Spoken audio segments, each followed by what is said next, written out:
And this is what created the insecurity and the jealousy that put hands on this woman. So Shia LaBeouf admits that he is guilty when it comes to putting his hands on his accuser. So he's saying, yes, I did at least some of that. And the same mainstream media that tried to bury JD's career applauds and says, hey, welcome to the guy's comeback tour. We want to be part of this. And they talk about how he's now getting roles. Shia LaBeouf also seemed to throw shade at JD when he was talking about other ways that people have handled situations like this. And so what I think now my purpose is to not do this like the other examples that we've had of how to navigate something like this, which is to go after the woman or try to like win a court case or like get back into a fucking movie. Yep, you and I, we're going to go over that and much, much more too. Oh, man, crazy times, huh? Crazy times indeed. All right, so hey there to all you fine folks on this fine day, by the way. I hope you are doing excellently.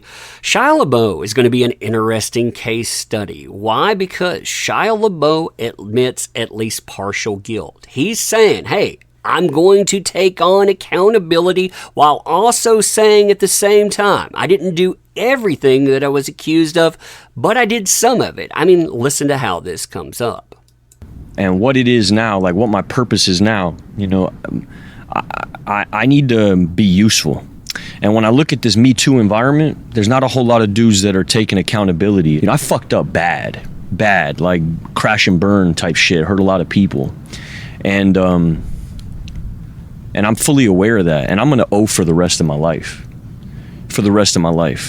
And I also don't have that feeling about the woman who's accused me all this shit like I did in the beginning. When it first landed, I thought, man, you know, there was I wanted to hit Twitter and be like, look, I got receipts, this, that, but this, but not that, but this, but not that. And the reality is, all of that shit is unimportant. The reality is that she saved my fucking life, dude. Wow. Yeah. So I she's like some kind of sage or like I don't know. She's a saint for me, because had she not intervened in my life and not created the avenue for me to experience ego death, I'd either have a really mediocre existence or I'd be dead in full. Now, John Bernthal does a good job of calling this out, because this interview is about substance abuse in part, about amends and hurting people, which again, you need to do that. You need to go out, you need to find help.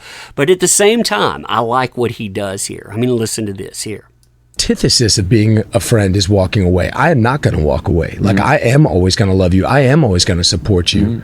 That being said, the things that, you know, this person said, like, I can't fuck with that. And sure. like what you said, you were right, man. Like, I fucking hurt people in my life, you know? Like, I know what that is. I know what it's like to be in that valley. I know what it's like to be left behind.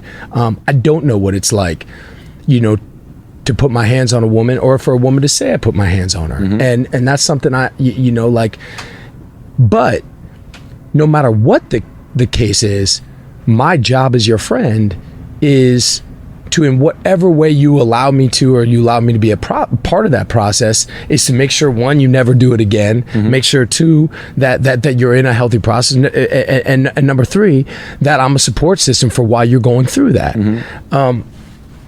So I guess my question with that is, man, is like, where, I mean, you answered it a little bit, but where are you, and what do you, for people who support you and love you, like, what do you want to say to them?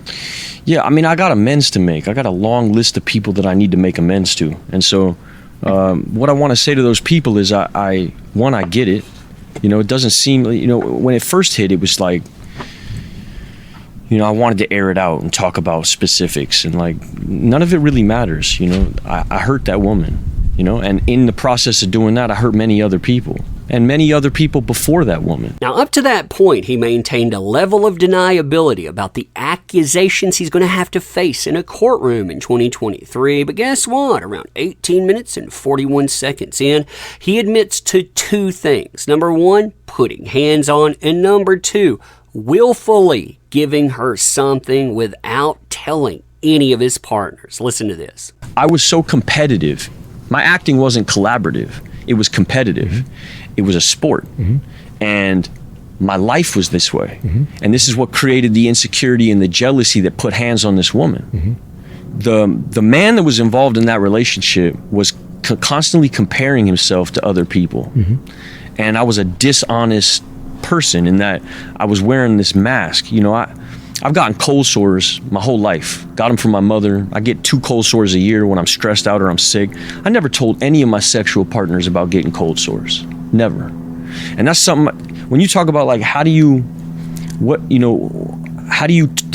talk to these people who you done fucked over? Like, there's certain shit you can't clean up. Yeah.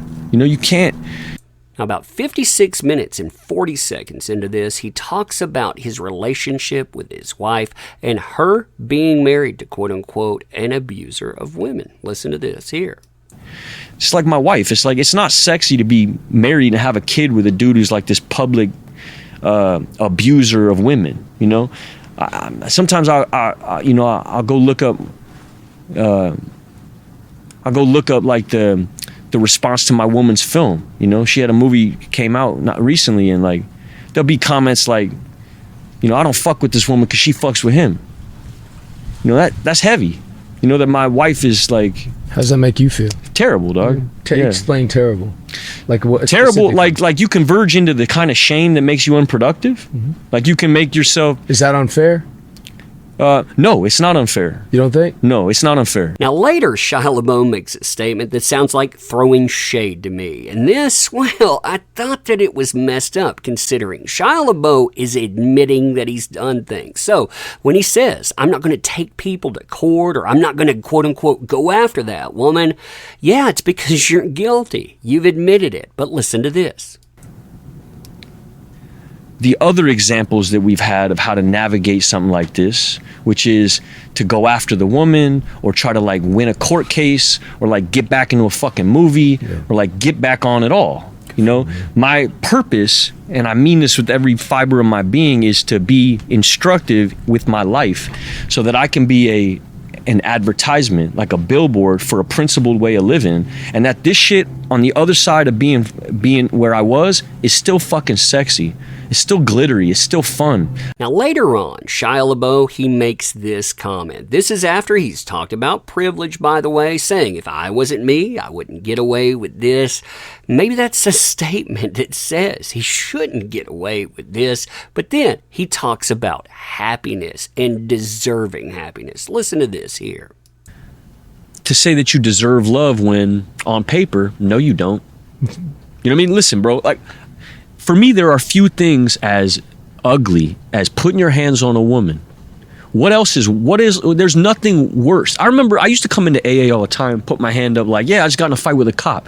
I grew up on Eazy-E. This shit's sexy, you know what I mean? I used to put my hand up like, I just flipped a car, you know what I mean? I just got in a fight with this or that. And there was like this it was like I romanticized that kind of shit. 100%. When you come back in and you raise your hand and you don't even need to raise your hand because dude's already read it, your baggage already showed up at the hotel before you got there.